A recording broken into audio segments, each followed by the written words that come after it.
Assalamualaikum warahmatullahi wabarakatuh. Di sini saya akan mempresentasikan tugas individu. Perkenalkan, nama saya Kamalia, NIM T01240003. Mata kuliah Sistem Informasi, Prodi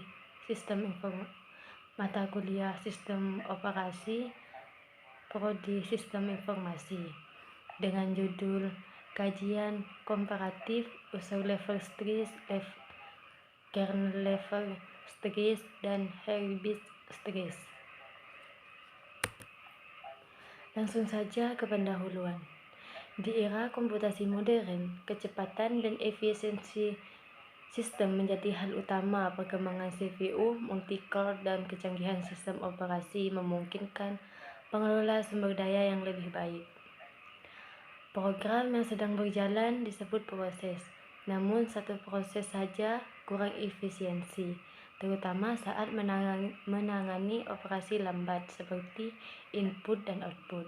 Untuk itu, tugas besar dipisah menjadi bagian-bagian kecil yang saling berbagi lingkungan yang sama, melahirkan konsep penting bersama street. Lanjut, tujuan.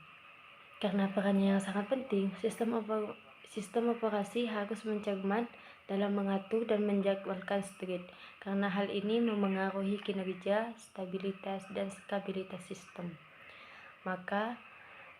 Makalah ini membahas tiga model utama. 1. Implementasi street 1.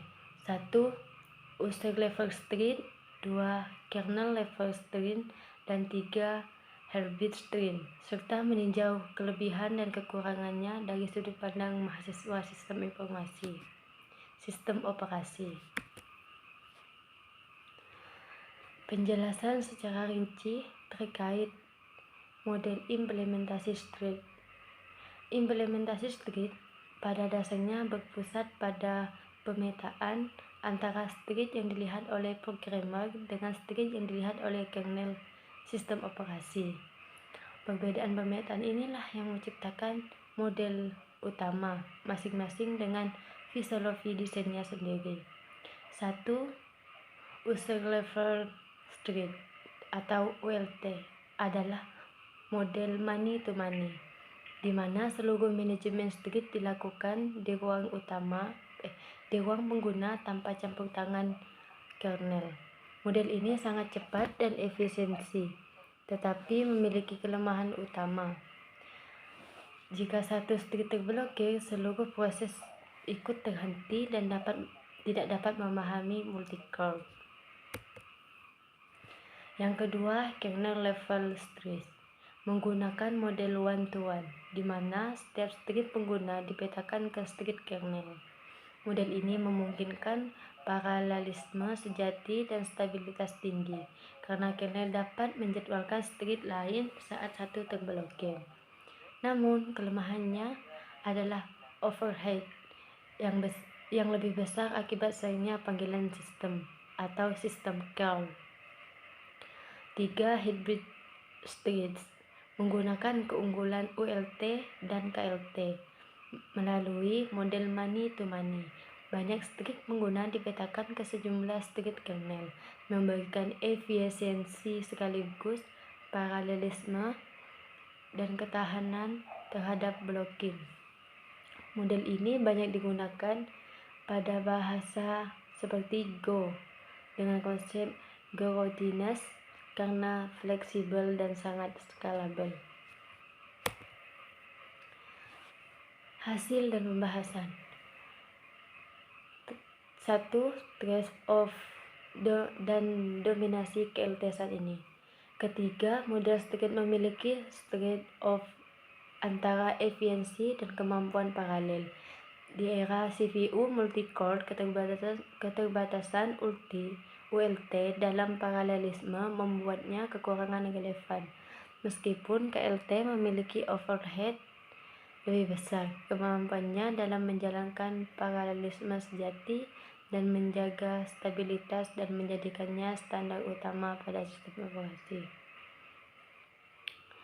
2. Adaptasi model hibrid di aplikasi modern. Walau sistem operasi umumnya memakai KLT, sistem hibrid tetap berkembang di tingkat runtime bersama pemrograman, seperti pada Go. Model ini memadukan efisiensi ULT dan kekuatan paralelisme KLT, sehingga mampu membagikan kinerja tinggi dan skabilitas optimal pada aplikasi modern. Kesimpulannya, pemilihan model street merupakan keputusan desain penting yang menentukan kinerja sistem. ULT unggul dalam kecepatan namun lemah terhadap blocking dan tidak mendukung paralelisme. KLT menjadi dasar sistem operasi modern karena mendukung paralelisme sejati dan stabilitas, meski memiliki overhead tinggi. Sementara hybrid street menawarkan keseimbangan antara efisiensi dan kemampuan paralel, ideal dan aplikasi dengan banyak stream ringan. Kesuksesan sebuah sistem operasi pada akhirnya ditentukan oleh sebagian efektif ialah ia menggunakan street sebagai unit dasar kerja CPU. Mungkin hanya ini yang bisa saya sampaikan. Kurang lebihnya mohon maaf. Wassalamualaikum warahmatullahi wabarakatuh.